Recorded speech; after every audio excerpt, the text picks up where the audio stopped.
कुणाल जी के पास इसलिए भी जाना पड़ेगा कल की रैली को लेकर। कुणाल जी, जैसे मैंने कहा कि ग्वालियर चंबल में कांग्रेस की गिनती 1 से 100 तक सिंधिया से शुरू, सिंधिया पे खत्म, तो अब तो सिंधिया ही नहीं रहे, तो फिर कांग्रेस के नेता हैं वहां पर्याप्त। अब आपको लगता है, आपने तो कहा आजाद परिंदे की उड़ान बहुत ज्यादा होगी, परिंदे हैं कि नहीं ये तो देख लीजिए।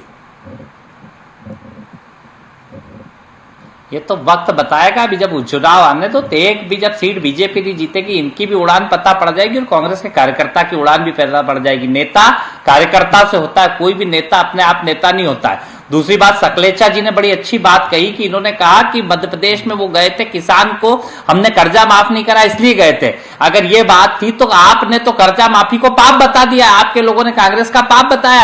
एक सरकार जो किसान के पेट पे लात, छाती पे गोली और नंगा करके किसानों को मार रही थी, जिनके हाथ खून से रंगे हुए थे, जो खुद के बयानों में वो लोग ठीक रहे, और जिन्होंने कर्जा माफ करने की, चलो पूरा नहीं हुआ तो 60% का कर्जा माफ तो हुआ, तो जो कोशिश करी वो खराब हो गए। आज सड़क पे उतरने की बात करते थे, पर उनके प्रोग्राम देख लो, प्राइवेट प्लेन से आ रहे हैं, रोज की सड़क पे तो उतर नहीं रहे। और जो ग्वालियर चंबल जिसको जागीर समझते हैं, पिछले 5 महीने से एक बार भी इस कोरोना काल में, जब लॉकडाउन रहा, जब लोगों को भोजन की जरूरत थी तब नहीं पहुंचे, जब समस्या में ग्रसित रहे तब नहीं पहुंचे। आज आ रही है उनको प्रजा की याद, जब उनको उपचुनाव की याद आ गई। ये जनता भोली भाली है पर मूर्ख नहीं है, जनता सबक सिखाएगी। और कार्यकर्ता, आप पूछ रहे हो, नेता को एक कार्यकर्ता बनाते हैं, ना कि नेता किसी कार्यकर्ता को बनाता है। और कार्यकर्ता ने भी कहा, चंद चुनिंदा बिके हुए लोगों के ऊपर। और अगर इतना ही है कि ये लोग हमसे रुष्ट होके गए, तो क्या बात थी बीजेपी के कार्यकर्ता जो दरी उठाने से लेके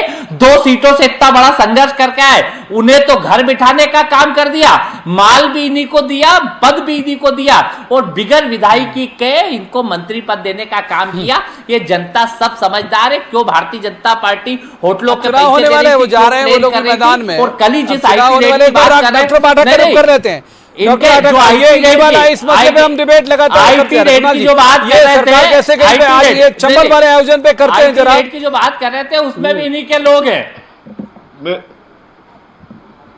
मैं जो बात और डॉक्टर पाठक कर लेते हैं। डॉक्टर पाठक, ये जो बात मैंने दोनों मेहमानों से करी, अपने पॉलिटिकल जो भी गेस्ट हैं उनसे करी, डॉक्टर पाठक मैं केवल ये पूछना चाह रहा हूं आपसे कि क्या वाकई कांग्रेस के पास अब नेत्र लीडरशिप का क्राइसिस नहीं हो गया ग्वालियर चंबल इलाके में, क्योंकि वो इलाका तो केयर ऑफ ज्योतिरादित्य सिंधिया ही होता था कांग्रेस के लिए भी। हाँ, निश्चित तौर पर आप ठीक कह रहे हैं प्रवीण जी। ग्वालियर चंबल अंचल में कांग्रेस के लिए फिलहाल तो नेतृत्व का संकट है, क्योंकि अब तक वहां पर कांग्रेस थी नहीं। वो ज्योतिरादित्य सिंधिया या सिंधिया कांग्रेस थी, या जैसे महल कांग्रेस कहा जाता था, वो थी। और 15 महीने की कांग्रेस की सरकार में कमलनाथ जी, कुणाल चौधरी जी, दिग्विजय सिंह जी, इन्होंने भी सिंधिया जी के भरोसे ग्वालियर चंबल को छोड़ रखा था।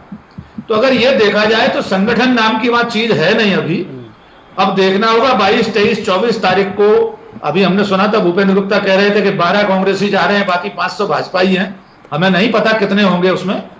लेकिन एक खतरा और भी है प्रवीण जी, नेतृत्व का यह संकट जैसे जैसे विधानसभा उपचुनाव करीब आएगा और गहराता जाएगा। बड़ी संख्या में जो लोग अभी दल बदल करेंगे, कुछ ऐसे भी होंगे जिन्हें रणनीतिक तौर पर अभी रोक दिया जाएगा, स्ट्रेटेजिकली, कि आप अभी कांग्रेस में बने रहिए। हो सकता है एक आध आदमी भागीरथ प्रसाद हो जाए, जैसे कुणाल जी टिकट दें और वो एंड टाइम पे नामांकन वापसी वाले दिन कह रहे कि मैं तो सिंधिया जी के साथ जा रहा हूं, बीजेपी गायब हो। तो ये संकट बड़ा है कांग्रेस के सामने। ठीक है, तो एक बार सकलेचा जी, ऐसी कोई फील्डिंग तो नहीं कर रखी है आपने?